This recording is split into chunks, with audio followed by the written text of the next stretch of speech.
Guys দেখেন একটা মায়া যদি কতটা ভয়ঙ্কর হলে একটা ছেলের এরকম অবস্থা, কেমন অবস্থাটা আপনার নিজের চোখে দেখেন। এই যে দেখেন একটা মেয়ে যে কত প্রকার খারাপ দেখেন এরা কি করছে, মানে তার কোনো লিগেল কোনো সেন্স নাই, যে কি করতে হয় তা নিজেও যায় না। এই দেখেন দাদা হ্যাঁ অবস্থা কি মনে হয়েছে, মানে হ্যাঁ যে এমন হয়েছে আজকে মেয়েরা পাগল হয়ে গেছে কি লিগা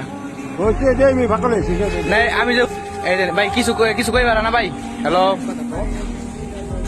হ্যাঁ গেঞ্জিটা তো ভাই আমার ভাই, এটা অনেক তুমি গেঞ্জি পরে কেন, তোমার শার্ট আছে তো ভাইয়া।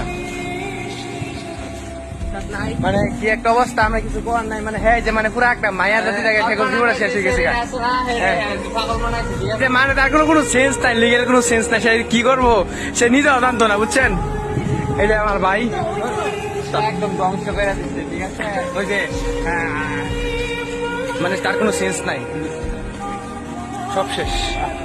আরে আসসালামু আলাইকুম ভাই, এরা না ভাই তোমার ভাই কেন রেখেছে কাপড় ওই হেঁটে দেয় না, এটা না ভাই আমি করবো।